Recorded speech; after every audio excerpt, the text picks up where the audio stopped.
नमस्कार, स्वागत है टीबी न्यूज नेटवर्क में। मैं हूं अफसर शालिनी। आइए बढ़ते हैं आज की बड़ी खबर की ओर।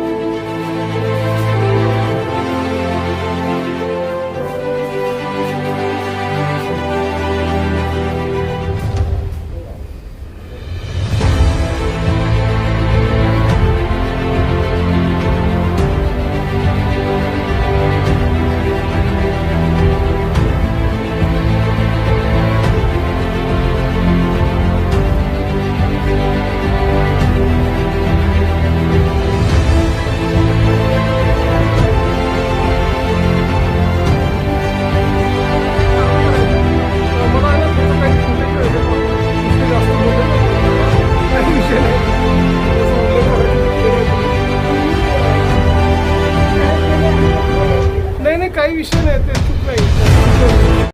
प्रेक्षकांनो, यावेळी आपल्यासोबत आहे Shri Rajendra high school and junior कॉलेजच्या principal madam doctor Smita Nahatkar. Ma'am, आमच्या चॅनलमध्ये आपलं पुष्कळ स्वागत आहे. धन्यवाद. नमस्कार सगळ्यांना. मॅम, आम्ही आपल्याकडनं जाणून घेऊ, नुकतं जे 12वीचं जे रिझल्ट डिक्लेअर झालेलं आहे, आपले शाळेने सुयश मिळवलेलं आहे.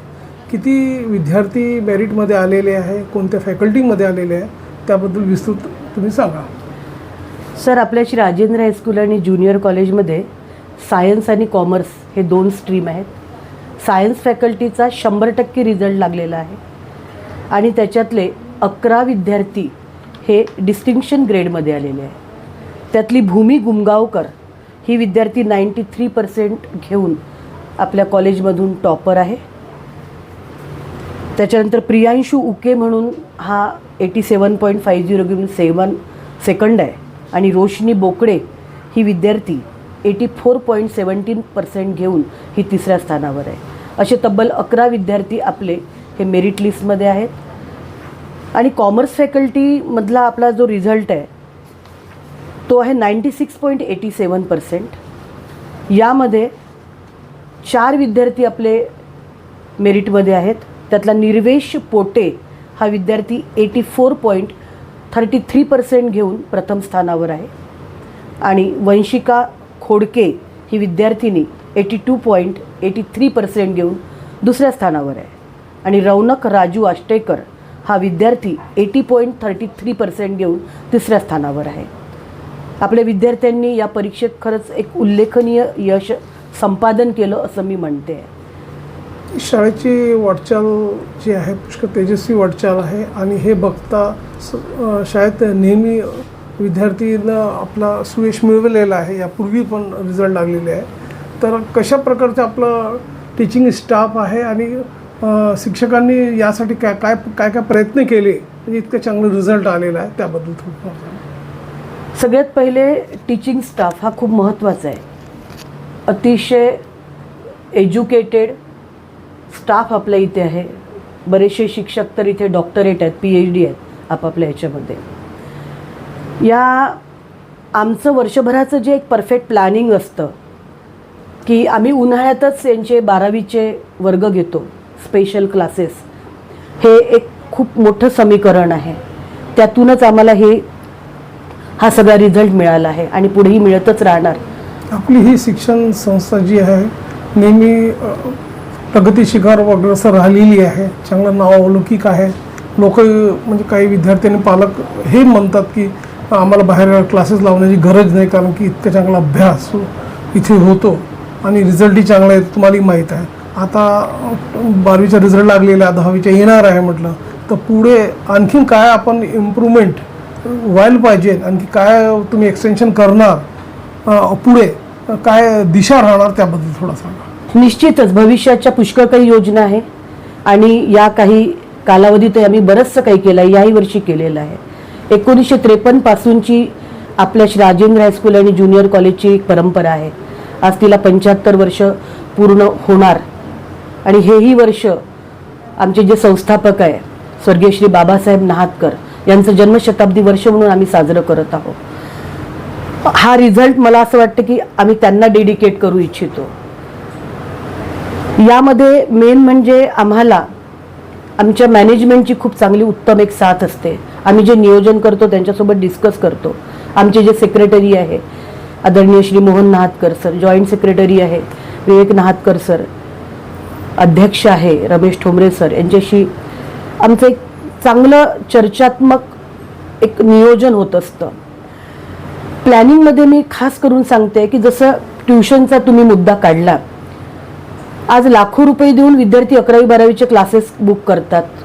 आम्ही बघितलं की ज्या विद्यार्थ्यांची तेवढी क्षमता नाही आहे, ज्या पॅरेंटची नाही आहे, त्यांच्यासाठी आम्ही फ्री ऑफ कॉस्ट कोचिंग सुरू केलेलं आहे कॉलेजमध्ये. त्यांना 1 तास IIT JEE फाउंडेशन, नीट फाउंडेशन, MSCET फाउंडेशन आणि कॉमर्समध्ये CA फाउंडेशनचं 1 तास कोचिंग, अपार्ट फ्रॉम त्यांना 12वीचं बोर्डाचं तर शिकवतो, पण त्याही व्यतिरिक्त हे कोचिंग आम्ही स्टार्ट केलेलं आहे. दुसरं, तसे पेपर्स आम्ही विद्यार्थ्यांचे शाळेकडूनच घेतल्या जातात. हा आम्ही याचा विद्यार्थ्यांना इतका फायदा झाला की तो सगळा या रिझल्टमध्ये रिफ्लेक्ट होतोय. त्या सगळ्या कोचिंगमध्ये विद्यार्थ्यांनी खूप चांगला परफॉर्मन्स दिला, अटेंडन्स सुद्धा चांगली होती. काही विद्यार्थ्यांनी तर क्लासेस सोडले, जसे मी कॉमर्सचे काही विद्यार्थी आहे, दे आर व्हेरी रेग्युलर. सायन्सचे काही विद्यार्थी आहे जे नीट प्रिपेअर करत होते, JEE प्रिपेअर करत होते, पण दे कांट अफोर्ड एकदम हायेस्ट हायफाय क्लासेस ते अफोर्ड नव्हते करू शकत. त्यांच्यासाठी आमचा जो स्टाफ आहे तो अभ्यास करतो आणि अभ्यासपूर्ण त्यांचं तिथे कोचिंग असतं. विशेष करून माझं खूप जातीने लक्ष असतं या गोष्टीकडे. इथे 10वीमध्ये सुद्धा तसंच आमचे विशेष वर्ग विद्यार्थ्यांसाठी चालतात 2 साईडनी. एकतर सुपर 30 मी काढलेलं होतं, त्या सुपर 30ला तर सगळ्या शिक्षकांनी तो कोचिंग केलंच, पण माझं जातीने त्याच्यावर लक्ष होतं की या विद्यार्थ्यांना कसं पॉलिश करायचं, कसं मोटिवेट करायचं, याच्यावर मी सतत सेशन्स घेत आली आहे. शिक्षकांनीही त्यांना शिकवलं आहे. आणि जो एक खालचा आहे, ज्यांना थोडीशी मदतीची गरज असते, अशा विद्यार्थ्यांसाठी विशेष मार्गदर्शन वर्ग आपण घेतले. सतत त्यांच्यावर आम्ही प्रॅक्टिस घ्यायचो की बोर्डाच्या पॅटर्नप्रमाणे. विशेष म्हणजे हा उत्तम रिझल्ट लागण्यामागे बोर्डाचं जे पॅटर्न आहे, आपला जो संपूर्ण स्टाफ आहे हा बोर्डामध्ये काम करतो, मॉडरेटर आहे, व्हॅल्युअर आहे, त्या अनुभवाचा फायदा विद्यार्थ्यांना मिळतो आणि म्हणून हे बोर्डाचं उल्लेखनीय यश आहे असं मला वाटतंय.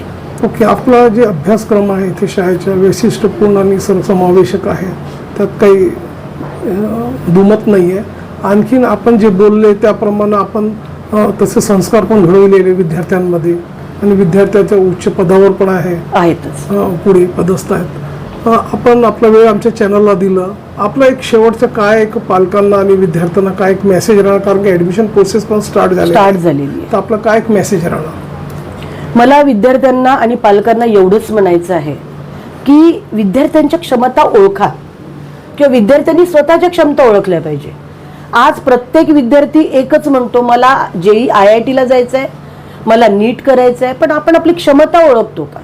क्षमता ओळखून, आणि पालकांनी, आम्ही कोणाकडे पैसे असते कोणाकडे नसतात, कर्ज घेऊन तुम्ही 2-2, 3-3 लाख फी भरता, पण खरंच तेवढं गुणवत्तापूर्ण शिक्षण आपल्या पाल्याला मिळतं का? आणि खरंच तेवढं त्या पालकाला, त्या विद्यार्थ्याला झेपतं का? या गोष्टीचा विचार व्हायला हवा.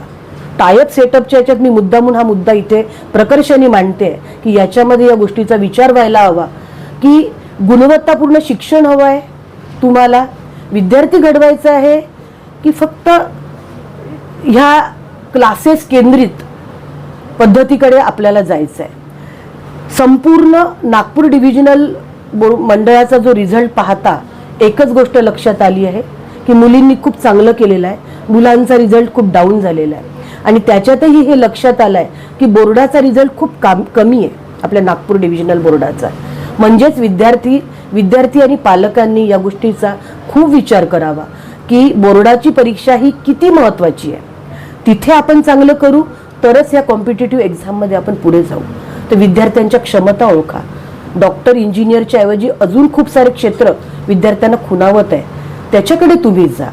पालकांनी फक्त या गोष्टींच्या ट्रेंड कशाचा याच्या न मागे लागता खरं विद्यार्थ्याला काय हवं आहे हे चर्चा करूनच मग ठरवावं असं मला वाटतं. तेव्हाच त्यांचा पाल्य किंवा आमचा विद्यार्थी हा घडेल असं मला वाटतंय. ओके, आपण आमच्या चॅनल वर बोलले, आपले मतं मांडले आणि पुढची काय दिशा राहणार त्याबद्दलही आपण उल्लेख केला आणि आपला वेळ आमच्या चॅनलला दिला त्याबद्दल आपला धन्यवाद. धन्यवाद. थँक्यू.